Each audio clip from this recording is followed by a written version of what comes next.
지난주에 거룩한 가정에 대해서 이제 말씀을 전했어요. 한 주간 어떻게 그리스도인으로 거룩하게 잘 살아내셨습니까? 지난주에 이제 저희 집에도 그런 일이 있었지만 어제 또 부모님을 찾아뵀는데 어제도 일이 있어서 너 교회에서 자꾸 그런 얘기 하지 말라고 저희 아버지가 얘기하시는데 고민이 계속되고 있습니다. 이번 주에 책을 하나 구입했어요. 너에게 무슨 말을 먼저 꺼낼까? 사춘기와의 대화법 책을 읽는다고 달라지지 않는다는 걸 또 깨닫고 우리의 현실 속에서 가정에서 그리스도인으로 말하고 행동한다는 것에 대해서 어제도 이제 저희 가족들과 좀 진지하게 나눴습니다. 밖에서 아무리 잘하면 뭐하냐, 우리끼리 이런데 뭐 이제 이런 얘기예요. 더 자세한 얘기는 할 수 없지만 제 자신을 성찰하고 더 잘해보려고 노력을 하는데요. 우리가 교회를 다니는 그리스도인들입니다. 예수를 믿는 그리스도인들이죠. 근데 이제 가족들 중에는 믿지 않는 사람들이 있을 수 있지 않습니까? 그런데 그분들이 교회 다니는 그리스도인인 우리들을 보고 어떤 생각을 하고 어떤 판단을 할지 이게 참 중요하다고 저는 생각합니다. 여기 와서 아무리 열심히 일하고 봉사하는데 정작 가정에서나 직장에서는 그리스도인답지 못한, 오히려 그것으로 하나님의 이름을 먹칠하고 있다면 하나님 보시기엔 기쁜 모습이 아닐 것 같습니다. 그래서 우리가 이 땅을 살아가면서 하나님을 믿는 우리들이 하나님께서 정말 원하시는 삶이 무엇일까를 생각해 볼 때 오늘 부르신 곳이 있습니다. 여러분을 부르신, 보내신 곳이 있고 나를 부르신 곳이 있는데 그곳에서 하나님과 함께 하는 것, 그것이 무엇인지를 스스로 묻고 스스로 대답하고 스스로 살아내셔야 할 것 같습니다. 그런데 그럴 때마다 우리가 마주하는 어떤 현실이 있습니다. 벽이 있어요. 이렇게 살아서 과연 잘 될 수 있을까? 이 아이들을 이렇게 한다고 잘 클 수 있을까? 우리의 인생이 잘 풀릴 수 있을까를 생각하게 되는데요. 믿음은 뭐냐면 지금 내 모습, 그리고 지금 상대방의 모습, 그들의 말과 행실에 의해서 이건 돼, 안 돼를 결정하는 게 아닙니다. 믿음은 보이지 않지만 하나님께서 우리를 사랑하시고 지금 우리와 함께 하시고 우리를 인도해 가신다라는 걸 보는 게 믿는 거거든요. 따라서 매 순간 주저앉을 때가 있고 부딪힐 때가 있더라도 보이지 않는 하나님께서 우리 가운데 역사하신다는 사실을 꼭 기억하시고 믿음으로 살아내시는 우리 우신 가족들 되시기를 바랍니다. 지난주에 결혼 이야기, 독신 이야기 하면서 거룩한 가정 말씀을 드렸는데요. 오늘 17절엔 갑자기 사도 바울이 이런 이야기를 합니다. 우리 같이 한번 읽어보겠습니다. 오직 주께서 각 사람에게 나눠주신 대로 하나님이 각 사람을 부르신 그대로 행하라. 내가 모든 교회에서 이와 같이 명하노라. 세 번역으로 다시 한번 같이 읽어볼게요. 각 사람은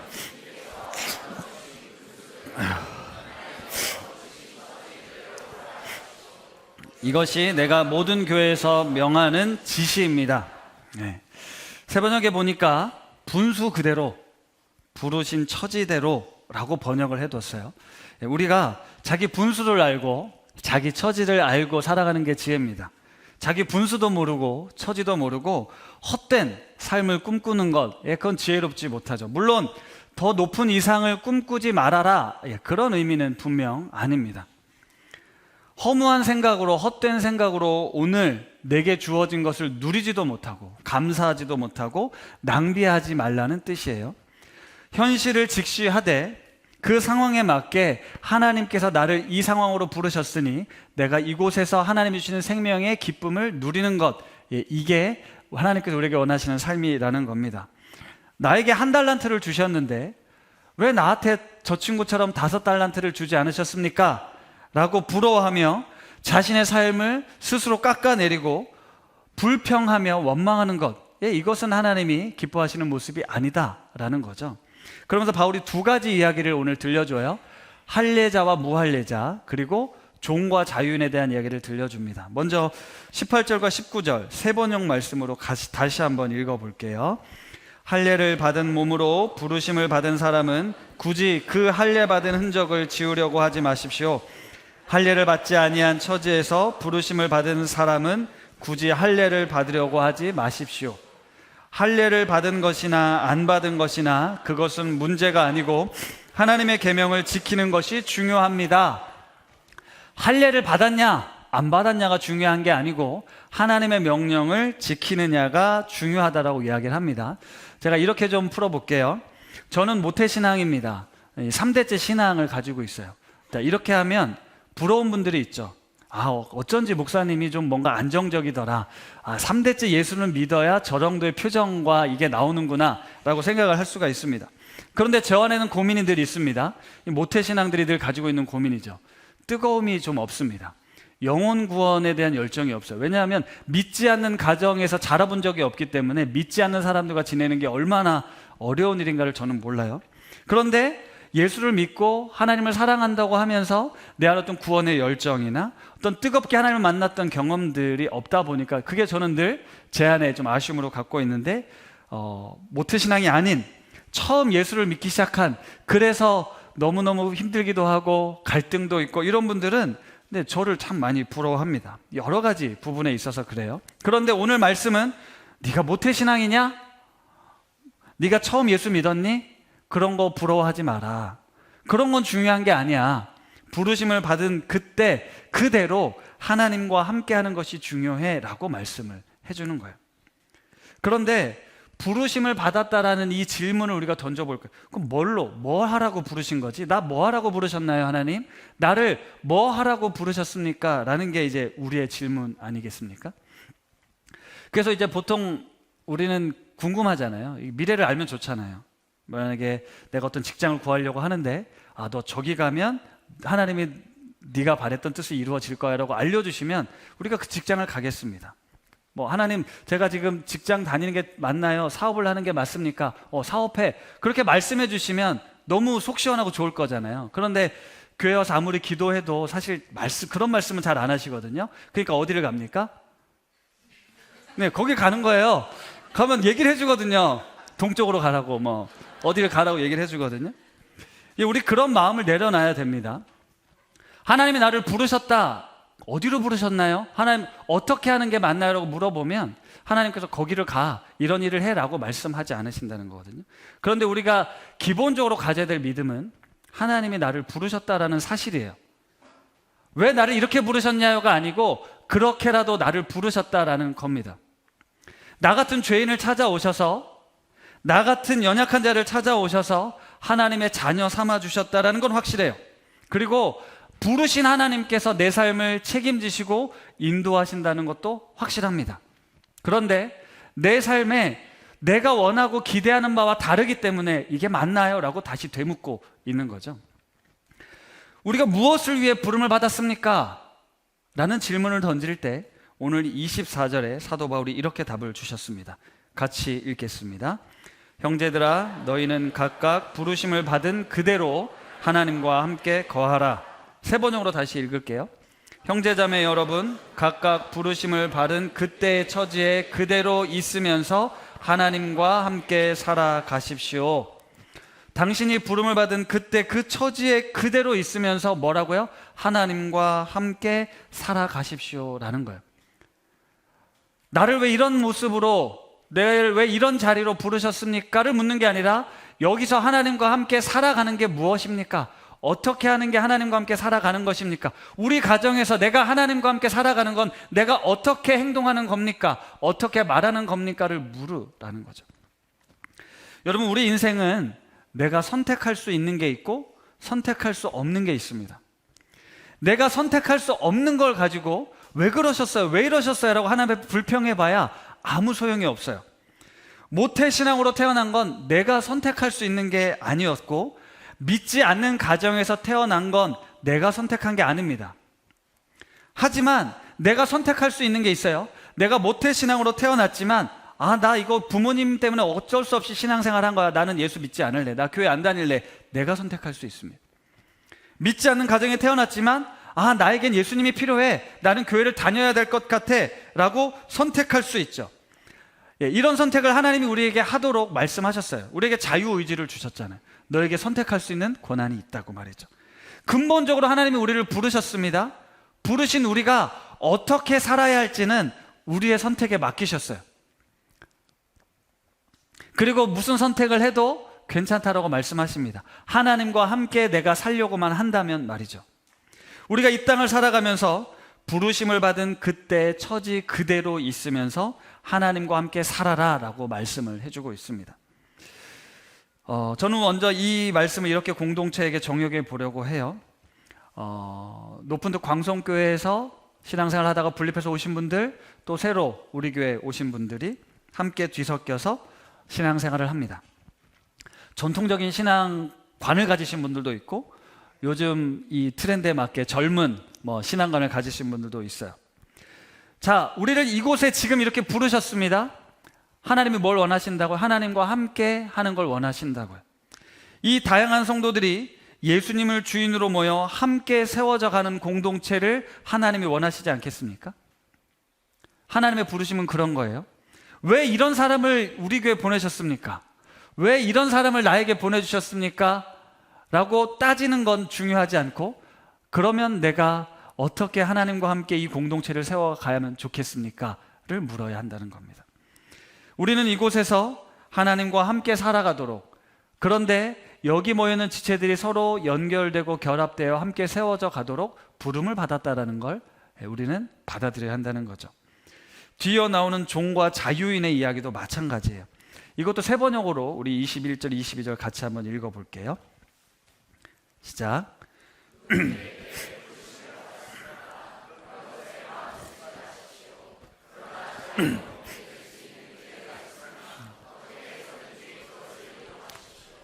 주님 안에서 노예로서 부르심을 받은 사람은 주님께 속한 자유인입니다. 그와 같이 자유인으로 부르심을 받은 사람은 그리스도의 노예입니다. 노예와 자유인. 근데 노예일 때 부르심을 받았습니까? 라고 물어봤죠. 무슨 말이냐면, 내가 지금 노예인데 예수님을 만나게 된 거예요. 예수님을 믿게 된 겁니다. 그래서 교회에 나오게 됐어요.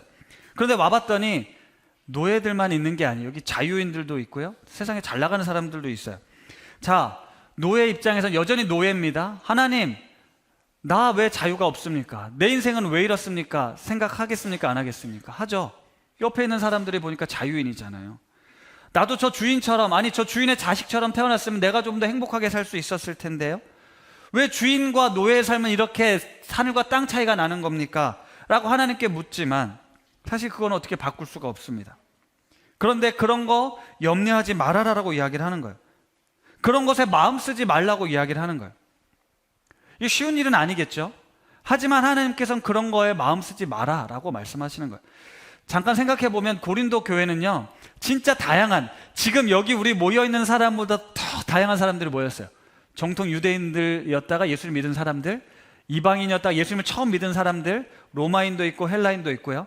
그리고 당시 사회는 남녀가 이게 구분됐잖아요. 여성은 사람 취급받지 않았는데 남자도 있고 여성들도 있었습니다. 자유인도 있고 종들도 있었어요. 이게 초대교회의 모습이에요. 그런데 그 안에 어떤 일들이 있었겠냐고요. 보이지 않지만 너무나도 보이죠. 구별이 있고요, 차별이 있습니다. 아무리 똑같아, 우리는 하나야라고 이야기를 하지만 이미 삶이 너무 다르잖아요. 살아가는 모습이. 내가 종이기 때문에 이런 대접하는 건가? 내가 돈이 없어서 나를 이렇게 무시하는 건가? 이런 생각 안 했겠습니까? 그런데 바울이 말하는 건 그런 거에 마음 쓰지 말라고 얘기를 하는 거예요. 이거 되게 중요한 부르심입니다. 내 상황과 형편과 상관없이 너가 그리스도의 종이 되었냐, 네가 그리스도인이 되었냐, 이제 그런 거에 연연하지 마. 그런 거 신경 쓰지 말라고 말씀하시는 거예요. 그런데 이 말씀은 노예들에게만 해당되는 말씀이 아니고 자유인들에게도 해당되는 말씀이에요. 왜냐하면 사도 바울이 우리가 그리스도인이 되었다라는 건 이 사회적 지위, 내가 세상에서 좀 잘 나가, 내가 돈이 많아, 이런 거에 마음 쓰지 말라고 이야기를 하는 거예요. 그건 노예뿐만 아니라 가진 사람들, 자유인들에게도 해당되는 말씀이에요. 우리는 모두 다 그리스도 안에서 하나다. 그러니 사회적으로 네가 더 많이 가졌어? 네가 더 높은 지위에 있어? 그런 거에 연연하지 말고 이곳에서 그리스도인답게 새롭게 살아야 된다고 말씀하는 거죠. 우리가 예수님의 십자가 은혜로 하나님의 아들을 통해 값을 치른 존재들이기 때문에 사람의 종이 되어서는 안 된다. 사람의 기준으로 구분되어서는 안 된다. 세상적 지위와 기준으로 나뉘어서는 안 된다라고 말씀을 하고 있는 거예요. 저와 여러분은 이곳에서 여러분이 어떤 형편과 상황에 처해 있든지 간에 다른 이들과 비교하고 다른 이들의 눈치를 받으며 그것에 마음 쓰지 않아야 됩니다. 그게 바로 비로소 이곳에서 누릴 수 있는 자유인 거죠. 하나님 안에서 우리가 어떤 모습이든 나는 이제 그리스도께 속했다, 나는 하나님의 부름받은 존재다, 이것으로 충분하다라는 겁니다. 그리고 부르심 받은 그대로 거기서 하나님과 함께 살아가는 것, 이게 하나님께서 우리에게 원하시는 삶의 모습이에요. 앞에서 말씀드린 것처럼 우리가 선택할 수 없는 부분도 있지만 선택할 수 있는 게 있어요. 그런 선택을 하는 겁니다. 내가 종이지만 이렇게 그리스도인답게 살기로 선택하는 거죠. 내가 자유인이지만 내가 자유인의 권리를 누리는 것이 아니라 그리스도인답게 사랑으로 종노릇하는 삶을 선택하는 겁니다. 갈라디아서 5장 13절 말씀인데요, 우리 같이 한번 읽어보겠습니다. 시작.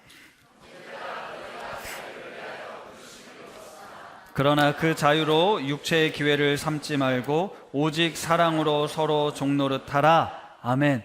하나님께서 말씀하신 건요, 너는 이제 그리스도께 속한 사람이다.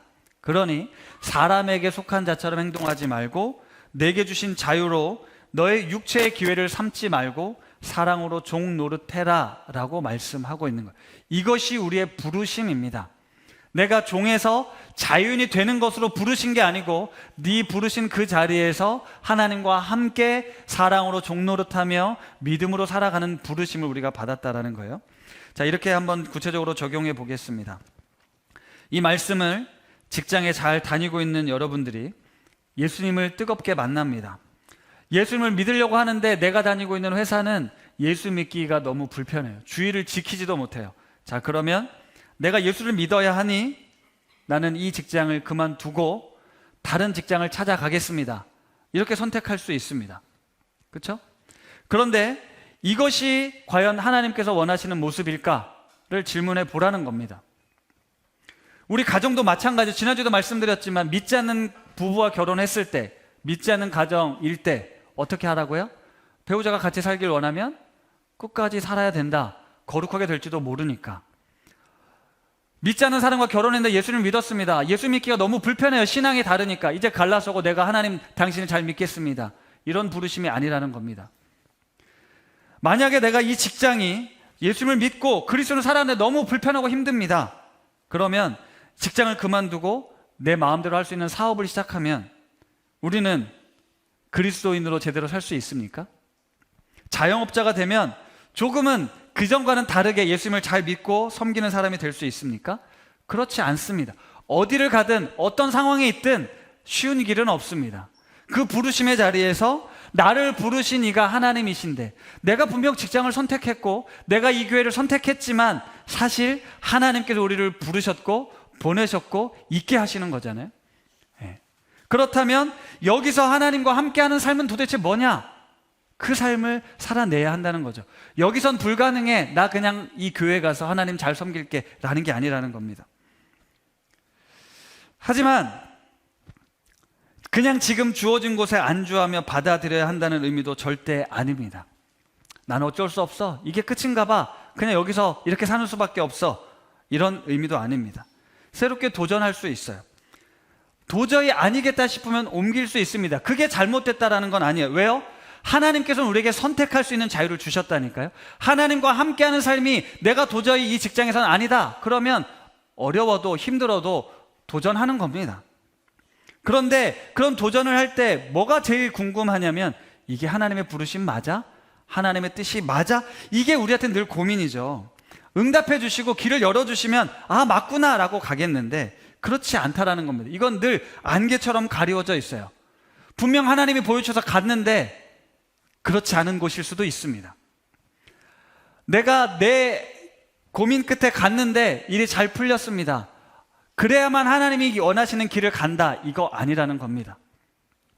우리가 어떤 선택을 하든 어떤 결정을 하든 중요한 건 그곳에 하나님이 함께 하신다는 것이고 그 하나님과 우리가 살아가는 것, 이게 우리를 부르신 하나님의 부르심이라는 거예요. 따라서 쉽진 않겠지만 매일매일 맞습니까? 이렇게 사는 게 하나님 기뻐하시는 일입니까를 묻고 다시 가서 내 역할과 책임을 다하며 하나님 앞에 끊임없이 관계를 맺고 도움을 구하고 하나님의 뜻을 구하는 것. 그럴 때 아까 처음에 말씀드린 것처럼 지금 보이는 현실, 내 상황은 아닌 것 같은데, 보이지 않는데, 그럴 때 하나님을 신뢰하고 신실하신 믿음을, 신실하신 하나님을 믿음으로 견디어서 걸어가는 것, 그것이 바로 우리의 삶이라는 거예요. 그러면서 선택을 하는 겁니다. 용기 있게 말이죠. 우리는 1, 2, 3, 4번 중에 하나님의 뜻은 뭔가요? 4번입니까? 3번입니까? 3번이야. 이걸 원하지만 하나님은 뭐라고 말씀하시냐면 1번도 괜찮아, 2번도 괜찮아. 나와 함께라면, 네가 나와 함께 한다면 1번이든 2번이든 4번이든 상관없어. 거기에 너를 향한 다 뜻이 있거든. 나는 너를 완전한 길로 인도할 그런 존재거든 이라고 말씀하시는 거거든요. 그래서 24절에 너희는 각각 부르심을 받은 그대로 하나님과 함께 거하라 라고 말씀한 겁니다. 하나님과 함께, 하나님, 지금 내 삶에 하나님과 함께 거하는 것. 정리를 해보면요, 예수 그리스도의 십자가 사건을 통해 하나님이 큰 값을 치러서 하나님의 자녀가 되게 하셨습니다. 그렇죠? 하나님이 큰 대가를 치렀어요. 그러니까 내가 너를 자녀 삼았으니까 너가 이러이러한 삶을 살아야 돼 라는 기대가 있을 수 있겠죠. 하지만 그 기대는 하나님께서 우리를 종으로 노예로 부르셨을 때의 기대가 아닙니다. 우리가 하나님을 믿는다고, 예수님을 믿는다고 갑자기 똑똑해지거나 부자가 되거나 내가 사람이 바뀌는 게 아닙니다. 여전히 우리 일상은 그대로예요. 내 삶은 그대로예요. 그러면서 내가 예수님을 이렇게 열심히 믿는데, 기도하는데 내 모습은 왜 이럴까? 우리 가정은 왜 여전히 이럴까? 저 가정은 참 행복해 보이고 화목해 보이는데, 저 집 애들은 참 뭔가 신앙도 좋고 술술 잘 풀리는 것 같은데, 나도 저렇게 되면 좋을 텐데. 이렇게 다른 이들과 비교하는 건 하나님의 뜻이 아니거든요. 그런데 우리는 뭘 생각하냐면, 하나님께서 나를 이렇게 부르셨으면 나에게 그런 결과치가 나와야 된다고 생각하는 거예요. 당신이 예수 그리스도를 십자가에 달려 죽게 하실 만큼 큰 대가를 치렀으니 내가 이제는 뭔가 하나님을 위해서 우리 가정이, 내 삶이 하나님의 영광을 위해서 이런 거 해야 되는 거 아닙니까? 그래야 하나님이 영광 받으시는 거 아닙니까? 라고 생각할 수 있다는 거예요. 그런데 잘 생각해 보면요, 저는 그런 것 같지가 않아요. 하나님이 우리에게 우리를 부르신 다음에, 상윤아, 네가 이제 우신교회 담임 목사가 됐으니까 5년 내에 이 정도는 키워야 돼. 알겠지? 만약 그렇게 못하면 너를 끝내버릴 거야. 만약에 그렇다면, 그런 하나님이시라면 여러분은 그런 하나님을 믿으시겠습니까? 여러분 자녀들을 생각해 보세요. 여러분의 자녀들이 기대가 있겠죠. 하지만 네가 내년에 좋은 대학 못 가면 난 너에게 더 이상 학비 지원도 없고 네가 이제 네 인생은 알아서 하는 거다. 내 자식 아니다. 이렇게 할 수 있습니까? 너가 내가 기대하는 바처럼 잘 자라주지 않으면 내 자녀로 잘하지 않으면 내 자녀로 인정하지 않을 거야. 이럴 수 있습니까? 하나님께서 우리에게 부르신 건, 야, 내가 너를 이렇게 불렀는데 너 이런 거 좀 가져와야 되지 않겠어? 이런 결과물 가져와야지. 좀 부자가 되든지, 그래서 헌금을 많이 하든지, 사회적으로 높은 자리에 가서 이거 하나님께서 하셨습니다, 이런 얘기 좀 해줘야지. 그렇게 될 수도 있지만 그렇게 되지 못했다라고 해서 우리가 하나님의 자녀로서의 부르심이 끝나느냐고요? 그렇지 않잖아요. 어떤 상황에서도 주님의 자녀로서의 정체성은 바뀌지 않는다라는 거예요. 그냥 지금 내 상황, 나의 부르심, 나의 가정, 나의 일터에서 하나님과 함께 동행하는 겁니다. 그러다가 하나님이 길을 열어주실 때도 있고요, 내가 다른 도전을 할 수도 있습니다. 그래서 그게 잘 될 수도 있고 잘 안 될 수 있어도 여전히 다시 그곳에서, 그 부르신 곳에서 하나님과 함께 나아가자라는 거예요. 부르신 그대로 하나님과 함께하는 삶이 거룩한 삶이거든요. 그리스도의 종으로 하나님이 나를 부르셨어. 하나님이 나와 함께하고 계셔. 그러니 나는 지금 이곳에서 이런 선택을 하며 살아갈 거야. 이것이 하나님이 기뻐하시는 일이기에 나는 이런 선택을 할 거야 라는 것이 하나님께 영광 되는 삶이라는 겁니다. 제가 높은도 광성교회 부목사로 사역을 하면서 이제 목회자로서 고민을 좀 몇 년 했어요. 좀 이게 잘 목회를 하고 있는 건가? 나는 하나님 앞에서 목사로 잘 살고 있나? 이런 고민을 하다가 이제 도전을 했습니다. 그리고 현재 이렇게 있어요. 잘 선택했죠. 부목사로서 좋았던 부분들이 있습니다. 부목사로서 차라리 있었다면 어땠을까 하는 생각을 지금도 합니다. 그런데 부목사 하면서 힘들었던 부분도 있었겠죠. 담임 목사가 돼서 좋은 점이 많습니다. 그런데 힘들고 어려운 점들도 있죠. 내가 잘 선택했을까? 나 같은 성격의 사람은 그냥 부목사로 주어진 대로 하는 게 더 행복한 삶을 사는 거 아닐까? 담임 목사로 부르신 거 맞을까? 라고 여전히 고민을 한다는 거죠. 물론 이만하면 성공한 선택이었다고, 탁월한 선택이었다라고 말씀해 주십니다. 그건 왜 그러냐면 분립하고 나서 교회가 안정되고 성장했기 때문입니다. 잘 되었기 때문에 탁월한 선택이었다라고 말할 수 있죠. 그런데 더 중요한 게 뭐라고요? 하나님과 네가 함께하고 있느냐라는 거예요. 네가 우신교회 담임 목사로 부르심을 받았냐가 중요한 게 아니라 네가 그 자리에서 하나님과 지금 함께하고 있느냐, 이게 중요하다라는 거예요. 제가 생각을 해봤는데 다행히 그래도 하나님과 함께 행복하게 목회를 하고 있는 것 같아요. 그런데 절대로 내가 탁월해서, 내가 능력이 많아서 교회가 성장하고 성도들이 오는 게 아니라는 걸 잘 알고 있습니다. 걱정 안 하셔도 돼요. 분립개척에 함께했던, 정말 어렵지만 결단했던 많은 성도님들이 계셨고, 광성교회 지원이 있었고요. 무시할 수 없지만 높은 뜻 브랜드가 영향을 미치고 있고, 여전히 김동호 목사님은 날기새의 영향으로 도움을 받고 있습니다. 제가 잘나서 아니라는 걸 저도 잘 알고 있어요. 그런데 내가 무엇이 된 것처럼 착각하지 않고 교만하지 않도록 기도해 주시면 감사하겠습니다. 이렇게 원고를 썼는데 예배 전에 한 성도님이, 목사님, 우리 교회 처음 오신 분이 목사님 설교를 듣고 너무 좋다고 교회를 등록하기로 했다고 얘기를 하셨다는 거예요. 그래서 또 한껏 놀랐는데 그 옆에 있던 집사님이, 이런 얘기 자꾸 하면 목사님 교만해진다고 제가 원고를 써서 왔어요. 그렇게 얘기를 안 해도 저 스스로 잘 알고 있다라는 걸 말씀을 드리는 거거든요. 우리를 부르신 하나님의 뜻이 무엇일까를 그 자리에서 겸손하게 묻고 주님과 함께 살아가는 것을 하나님이 원하신다라는 거거든요.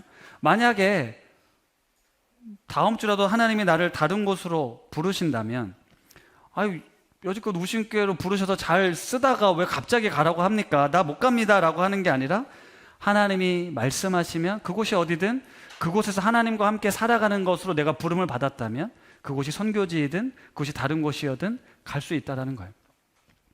다시 말하면 하나님이 나를, 내가 어렵지만 선택했고 하나님께서 복 주셔서 우신교회를 이렇게 키워놨으니 내가 이걸 성장시켜서 하나님 앞에 영광 돌리고 싶습니다가 우리의 목적이 아니라, 부르심의 목적이 절대 아니라는 겁니다. 특별히 기도 부탁을 드릴 부분이 있습니다. 몇 주 전에 김현일 선교사님이 오셔서 이 우신교회가 여기 세워지게 된, 그리고 수십 년간 기대해 오셨던 이 학교 복음화를 위해서 애써주셨던 그 이야기를 들려주셨어요. 올해가 우신고 설립 50주년입니다. 학교에서는 50주년 행사를 준비하고 있고 중보 기도 제목에도 올렸지만, 새로 시작될 50년은 우신중고가 믿음의 사람을 키워내는 학교가 되기를 기도하고 있어요. 이게 우리가 올린 기도 제목이 아니고 학교의 리더십들이 올린 기도 제목입니다. 그 사명에 우리 교회가 지금 부름을 받은 거예요. 이해되시죠? 하나님의 영광을 위해서 우리가 어떻게 하는 것이 우신교회를 하나님께 영광을 돌리는 삶이 될 수 있을까요? 제가 조심스러운 건 한국교회가 하나님을 위하여 라는 명분으로 수없이 많은 실수를 저질러 왔다는 겁니다. 그게 건축이 되었건 사역이 되었건 하나님의 이름을 내세웠지만 결국은 사람의 영광을 취하고 사람의 명예를 취해야 했다라는 거죠. 그래서 조심스럽게 기도를 부탁드리는 거예요. 우신고등학교의 학원 복음화를 위해서 이곳이 하나님과 함께하는 학교가 되는 것이 목적입니다. 그런데 오늘 말씀해 보면 분수에 맞게, 처지에 맞게 살아가려고 이야기를 하잖아요. 지금 높은 뜻 우신교회가 어떻게 하는 것이 하나님의 부르심에 응답하는 삶일까를 우리는 물어야 한다는 거죠. 제가 큰 야망을 품고 뭔가 거친 높은 이상을 제시하는 것이 아니라 지금 우리가 할 수 있는 하나님의 부르심은 무엇입니까?를 묻자라는 겁니다. 우리를 이곳에 부르신 하나님, 하나님과 함께 어떻게 교회로서의 사명을 감당해야 할지 지혜를 주시도록 우리 성도님들께서 기도해 주시면 감사하겠고요. 또 함께 동참해 주시면 좋겠습니다. 손흥민 선수 아버지가 가장 최근에 나는 읽고 쓰고 버린다라는 책을 출간하셨어요. 그 책에 보니까 본인을 이제 손흥민 선수에게 나무 같은 존재, 든든한 나무, 버팀목이 되어주고 싶다 이런 얘기를 하는데 저도 이제 그런 마음입니다. 제 역할, 목회자로서 담임 목사 제 역할은 이제 버팀목이 되어주는 거죠. 그러니까 우리 성도님들 여러 가지 고민들이 있어요. 이럴 땐 A를 선택하시면 됩니다. 목사님 기도해 주세요. 어떻게 하는 게 좋을까? 그거 B를 선택하시면 됩니다. 라고 점 찍어주는 사람이 아니고요. 시시콜콜 지시하고 이렇게 하십시오, 이렇게 하십시오, 저렇게 하십시오라고 지시하는 사람이 아니라 우리 하나님의 뜻대로 살아야 되는데 집사님의 삶에서, 권사님의 삶에서 무엇이 하나님의 뜻인지 우리 같이 기도합시다. 그리고 권사님, 집사님 결정하십시오. 선택하십시오. 그 결과에 대해서 함께 공감해주고 실패하면 괜찮습니다. 걱정하지 마십시오라고 위로해주고 잘 되면 수고하셨습니다. 애썼습니다. 격려해주는 사람. 죽음의 수용사라는 책을 쓴 빅터 프랭클은 인간에게 모든 것을 빼앗아 갈 수 있어도 마지막 남은 인간의 자유, 주어진 환경에서 자신의 길을 선택할 수 있는 자유는 빼앗을 수 없다라는 말을 남기는데요. 여러분, 하나님께서는 우리에게 자유의지, 선택할 수 있는 권한을 주셨습니다. 우리 인생은 결국 스스로 선택하는 거예요. 만약에 어떤 목회자에게, 어떤 특별한 영적인 능력을 가진 사람에게 내 인생의 선택권을 내어준다면 우리는 그 사람에게 종속될 수밖에 없습니다. 우리 하나님은 그런 하나님이 아니셨어요. 우리에게 자유를 주셨죠. 우리의 삶이 이러해야 합니다. 하나님께서 우리를 부르신 이 부르심은 우리가 생각하는 것보다 더 크고 넓은 개념이에요. 그리고 그 넓은 품 안에서 우리는 자유롭게 살아가는 겁니다. 그러나 그 안에는 별의별 일이 다 있거든요. 좋은 일도 있어요. 잘 될 때도 있습니다. 하지만 나쁜 일도 있어요. 슬픈 일도 있습니다. 힘든 일도 있다라는 거예요. 하지만 그 모든 일이 하나님의 넓은 품 안에서 이뤄지는 일들이라는 거예요. 네가 잘못해서, 네가 하나님을 잘못 믿어서 그런 일 생긴 거야. 네가 예수를 그렇게 믿었기 때문에 아이들이 잘 안 되는 거야. 너의 믿음이 없어서, 네가 신앙생활을 제대로 안 해서 그런 거야 라는 말은 우리가 함부로 할 수 있는 말이 아니라는 거예요. 너에게 좋은 일이 있든 너에게 힘든 일이 있든 그 자리에서 하나님이 나를 부르셨잖아요. 여전히 부르고 계시잖아요.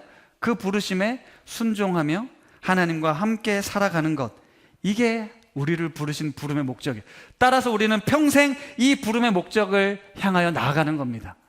아이일 때, 어른이 되었을 때, 노년이 되었을 때 하나님과 함께 살아가는 것이 우리의 부르심이지, 내가 50년을 예수 믿었는데, 내가 70년을 예수 믿었는데 남겨준 게 뭐냐? 하나님과 함께 하고 있다면 그 부르심에 응답한 거라는 거죠.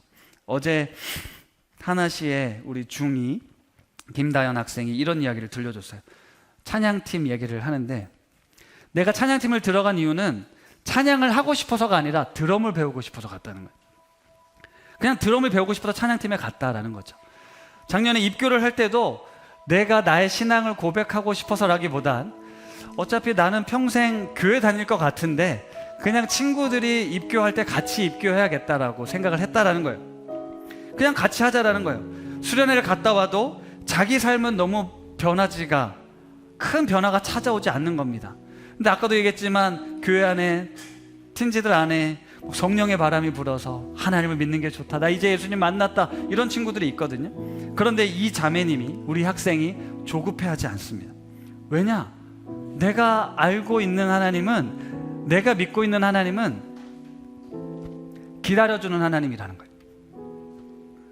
내가 넘어져도, 네가 잘못해도 괜찮아, 일로 와, 내가 있잖아, 기다려주는 하나님이라는 거예요. 너무 감사했습니다. 우리 하나님께 우리가 그렇게 다가가면 좋겠거든요. 내 모습 이대로라는 찬양 아실 텐데요. 우리 이 찬양 같이 한번 불러보도록 하겠습니다.